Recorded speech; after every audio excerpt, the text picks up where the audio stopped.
Assalamualaikum warahmatullahi wabarakatuh.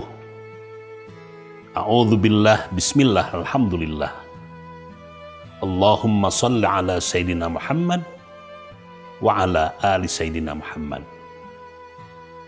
Kita berjumpa kembali dalam serial Orang-orang yang Soleh, mengangkat cerita Imam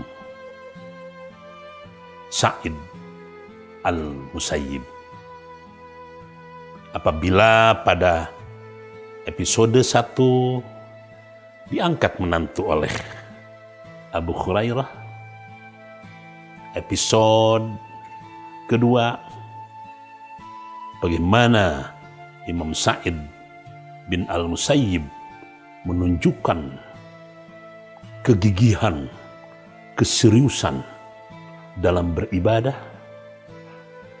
Sedangkan pada episode ketiga kita lihat bagaimana dalamnya ilmu Imam Sa'id sehingga ada satu disiplin yang mungkin jarang dimiliki oleh orang lain.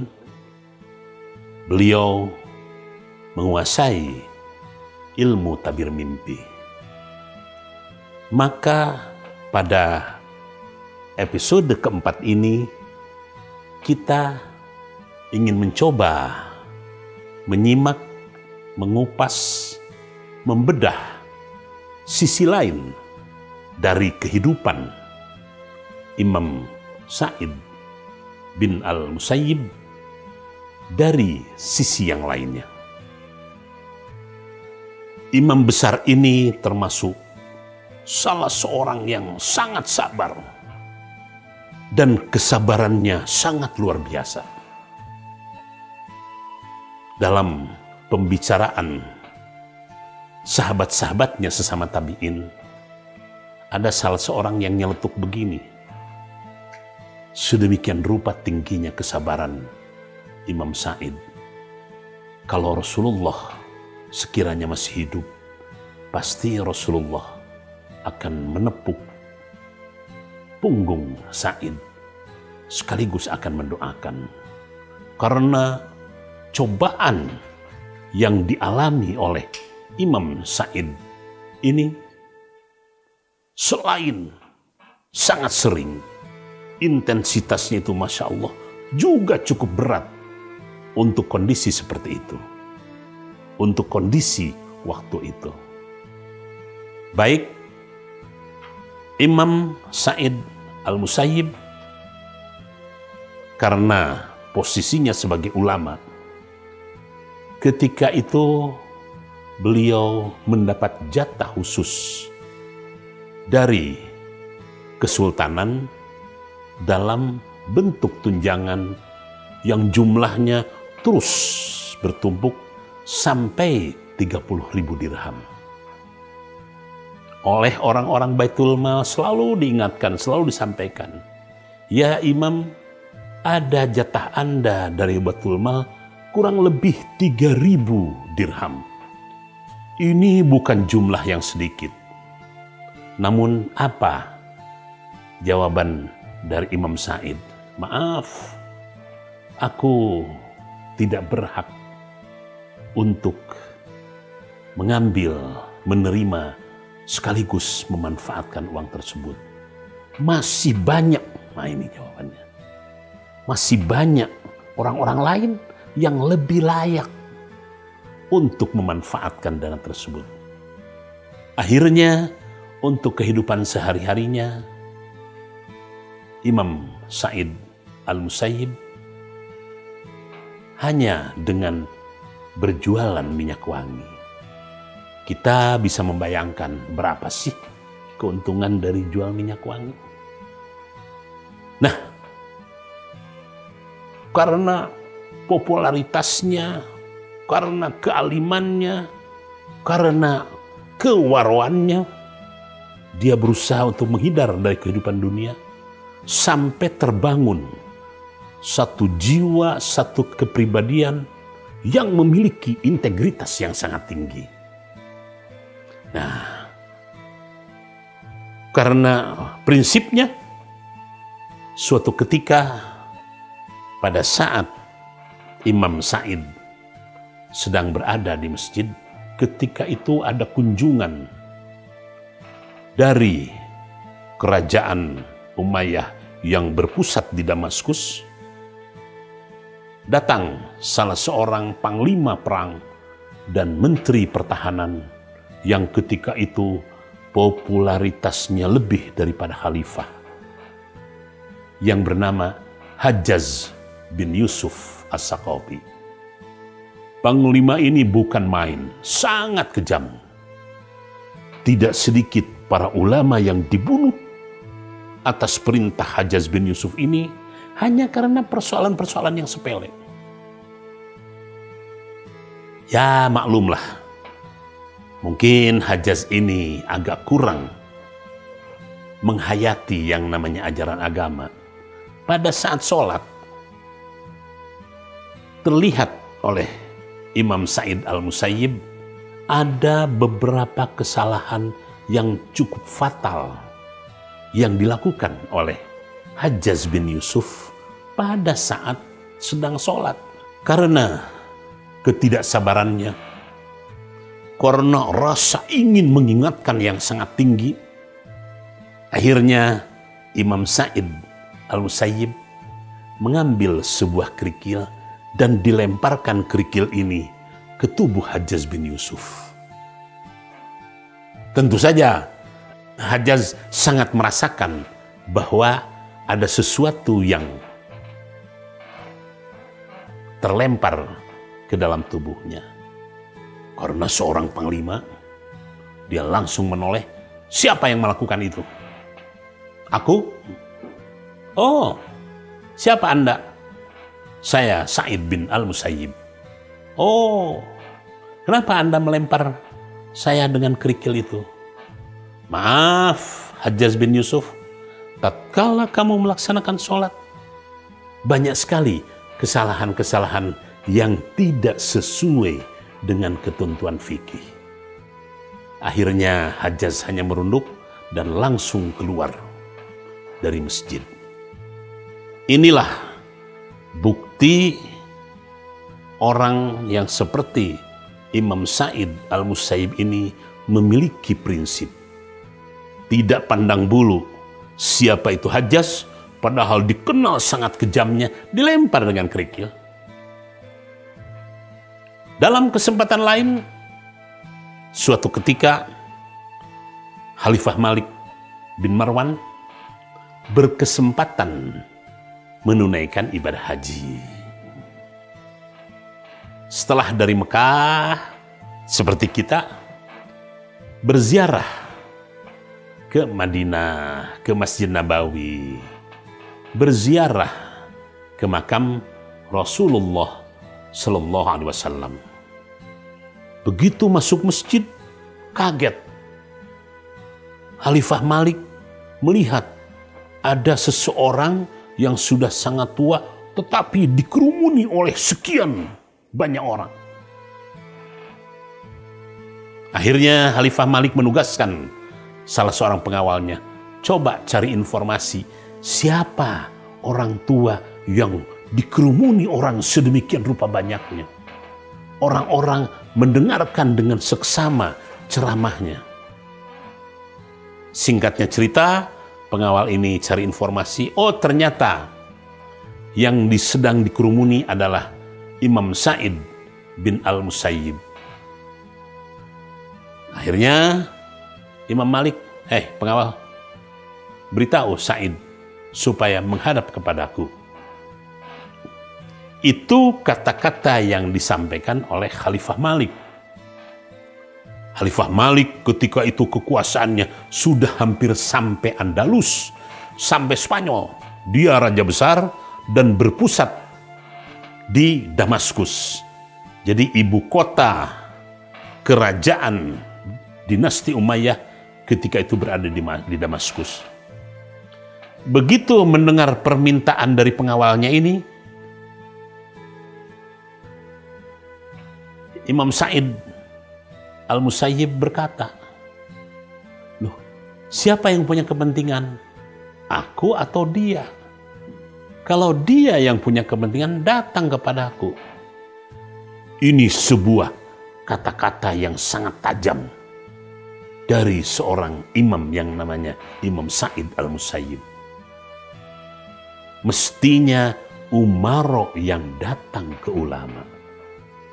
Jangan kita ulama yang datang ke umaro, tidak pantas. Tidak pantas. Kalau mau, dia yang datang kepadaku. Itulah prinsip yang dipegang oleh Imam Sa'id Al-Musayyib.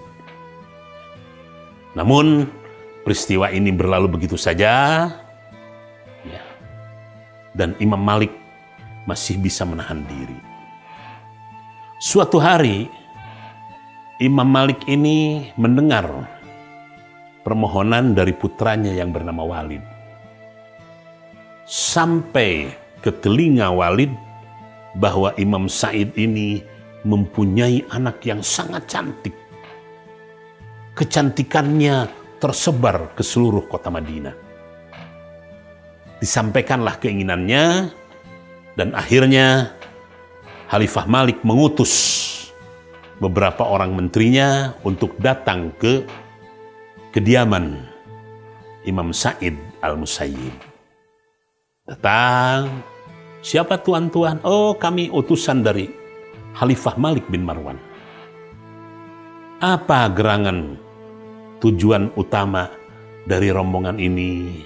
Kalau kami boleh tahu, kata Imam Sa'id. Apa tujuan utamanya? Ngobrol.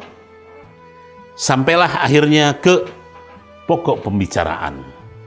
Begini ya Imam, kalau sekiranya engkau berkenan, Khalifah Malik menyampaikan lamaran untuk putranya yang bernama Walid. Oh begitu. Siapa yang dilamar? Ya putri Imam. Putri Anda. Imam Sa'id tahu persis siapa yang namanya Walid. Basa-basi, akhirnya diputuskanlah bahwa Imam Sa'id tidak berkenan, atau dengan bahasa lainnya, bahasa yang lebih lugasnya, menolak lamaran yang disampaikan oleh Imam Malik. Tentu saja untuk seorang khalifah, penolakan ini benar-benar sebagai sebuah pukulan. Bayangkan orang lain itu ingin punya menantu anak pejabat, anak presiden, anak gubernur, atau anak siapa. Ini anak khalifah. Muncul amarah Malik yang sudah terpendam sejak lama. Karena Imam Sa'id ini terus terang saja tidak bisa toleran terhadap seorang pemimpin yang zalim, namun sikap tolerannya ditunjukkan dengan cara-cara yang tetap halus.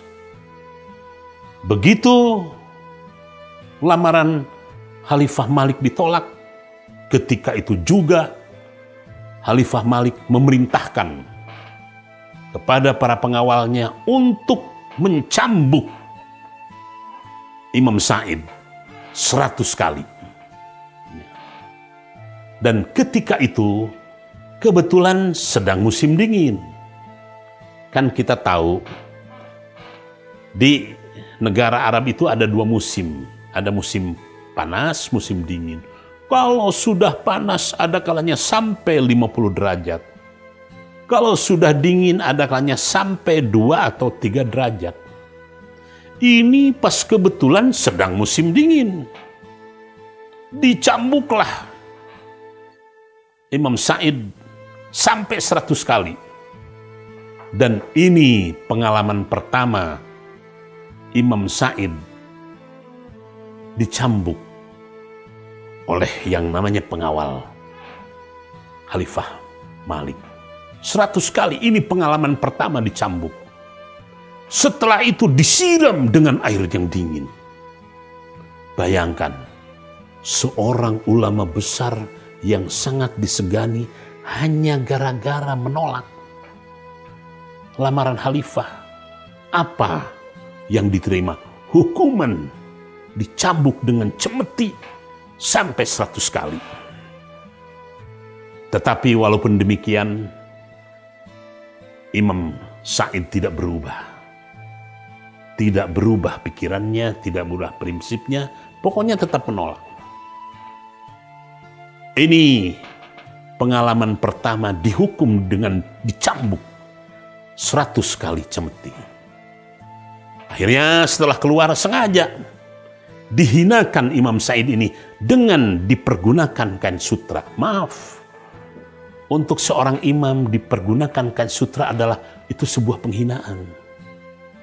Karena sutra ini lambang kemewahan, lambang kemegahan, dan maaf, tidak sedikit ulama-ulama yang mengharamkan laki-laki mempergunakan kain sutra. Ini dipakaikan, ini kan sebuah penghinaan. Tetapi itu semua diterima dengan penuh ketabahan dan penuh kesabaran. Ini yang pertama kali. Pengalaman yang cukup pahit yang diterima oleh Imam Sa'id Al-Musayyib. Imam Malik meninggal, Khalifah Malik meninggal, Khalifah Malik bin Marwan meninggal. Akhirnya kekhalifahan diteruskan oleh putranya yang bernama Walid. Walid ini yang tadinya mau minta ditikahkan dengan putrinya Sa'id, Imam Sa'id Al-Musayyib. Imam Malik berpulang ke rahmatullah, diteruskan oleh Imam Walid. Imam Walid juga kembali menunaikan ibadah haji. Nah, pada saat Walid sama pengalamannya, masuk Masjid Nabawi, nampak kelihatan Imam Sa'id sedang mengajar. Imam Walid tidak tahu bahwa itu adalah calon mertua yang tidak jadi. Siapa sih orang-orang itu kok dikerumuni seperti itu? Oh, kata para pengawalnya, dialah Imam Sa'id. Kok sudah tua, dan maaf, ketika itu penglihatan Imam Sa'id sudah mulai kabur. Ya. Akhirnya Walid menyuruh kepada pengawalnya agar supaya Sa'id mau datang ke kantornya, kantor kekhalifahan yang berada di Madinah. Sama seperti kepada ayahnya, permintaan tersebut ditolak. Dan Imam Sa'id tidak memenuhi undangan tersebut. Karena apa? Karena tahu siapa yang namanya Walid itu, gimana akhlaknya Walid itu. Bukan berarti anti datang ke pejabat, tidak. Karena pada masa Khalifah Umar bin Abdul Aziz jadi gubernur di Madinah, Imam Sa'id datang ke kediaman Umar bin Abdul Aziz karena tahu Umar bin Abdul Aziz adalah orang yang soleh. Nah, karena permohonannya tidak dipenuhi, mulai ada semacam dendam dari Walid ini kepada Imam Sa'id Al-Musayyib.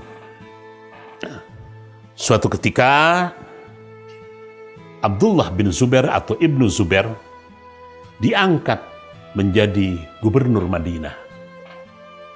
Abdullah bin Zubair ini adalah putri dari Sayyidah Asmah, kakaknya Siti Aisyah, yang juga menjadi gurunya Imam Sa'id dalam hal takwil mimpi. Diangkatlah Abdullah bin Zubair menjadi gubernur Madinah, yang pada episode ketiga sudah saya jelaskan bahwa Abdullah bin Zubair bermimpi demikian-demikian, akhirnya dibunuh oleh Khalifah Malik. Pada saat diangkat gubernur, semua orang membaiat. Satu-satunya orang yang tidak mau membaiat hanya Imam Sa'id Al-Musayyib. Tidak mau membaiat. Kenapa tidak mau membaiat? Karena ada persoalan-persoalan. Ya. Atau dengan bahasa lainnya, tidak lehal, tidak sah. Ya itulah. Dalam dinasti Umayyah banyak lembar-lembar kelam. Akhirnya Abdullah bin Zubair memerintahkan pengawalnya untuk mencambuk Imam Sa'id 60 kali dengan cemeti. Inilah pengalaman kedua Imam Sa'id dihukum dengan cara dicambuk dengan cemeti. Padahal ketika itu usianya sudah semakin tua. Nah, ini pengalaman kedua. Pengalaman yang ketiga dicambuk kembali pada saat Khalifah Walid meninggal. Kekhalifahan diteruskan oleh adiknya yang bernama Hisham. Naiklah Hisham menjadi khalifah. Ya. Kemudian dibaiat. Semua orang diminta untuk membaiat. Satu-satunya yang menolak pembaiatan sama Imam Sa'id. Imam Sa'id kembali menunjukkan sikap, punya prinsipnya, sikap kerasnya.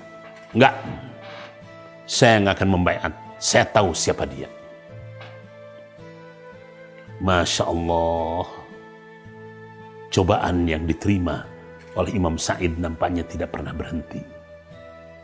Hisham sangat tersinggung berat karena Imam Sa'id tidak mau ikut membaiat dia. Akhirnya Khalifah Hisham memerintahkan pengawal-pengawalnya untuk mencambuk Imam Sa'id yang sudah tua renta dan sudah tidak bisa melihat. Atau dengan kata lain, ketika itu matanya sudah buta. Imam Sa'id dipaksa ditarik dari rumahnya, dipaksa oleh tentara-tentara Khalifah Hisham, kemudian dibawa di alun-alun, kemudian dicambuk sampai 60 kali. Tidak cukup hanya sampai di sana saja. Pakaian yang dipergunakan oleh Imam Sa'id ketika itu dibuka semuanya. Dibuka semuanya, akhirnya Imam Sa'id hanya mempergunakan celana dalam atau bahasanya cawat. Hanya menggunakan cawat yang terbuat dari rumbai-rumbai dedaunan. Ini adalah sebuah penghinaan kepada ulama besar. Itulah yang dilakukan oleh khalifah-khalifah. Ya. Jadi belum jaminan negara Islam bisa menerapkan yang namanya akhlak. Itu yang diperlakukan oleh Hisham, Khalifah Hisham, kepada seorang ulama besar yang sangat soleh, yang dalam ilmunya dan sudah tua. Tidak cukup hanya begitu saja. Khalifah Hisham memerintahkan para pengawalnya untuk membawa Imam Sa'id ini berkeliling di kota Madinah. Orang-orang menangis. Masya Allah, guru kita diperlakukan seperti itu. Berkeliling dalam keadaan hanya menggunakan rumbai-rumbai dan sudah tua. Ya. Jadi cerita-cerita yang bengis itu bukan hanya bisa kita baca di orang-orang lain saja. Di dalam lembar sejarah Islam pun kita jumpai. Ini terjadi pada saat pemerintahan Hisham. Ya. Akhirnya masih tidak cukup. Imam Sa'id Al-Musayyib dipenjara.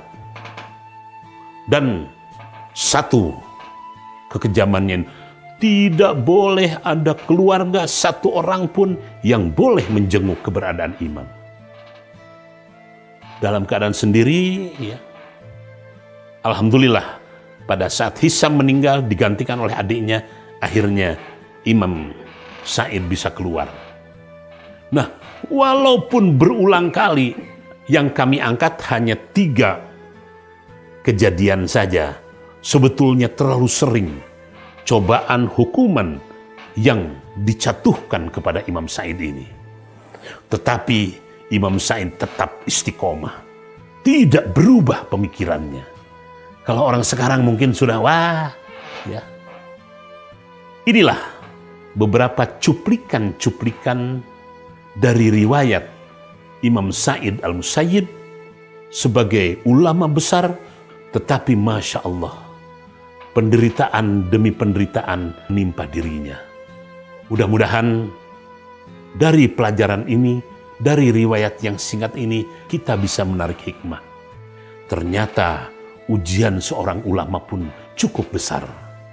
Mudah-mudahan kita bisa berjumpa kembali di episode yang kelima yang akan mengangkat topik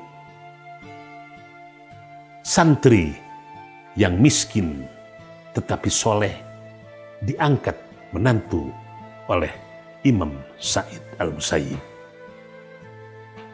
Terima kasih atas kesediaannya mengikuti terus serial Imam Sa'id. Mudah-mudahan Allah meridhai kita bersama. Wallahul muwaffiq ila aqwamit thoriq. Wassalamualaikum warahmatullahi wabarakatuh.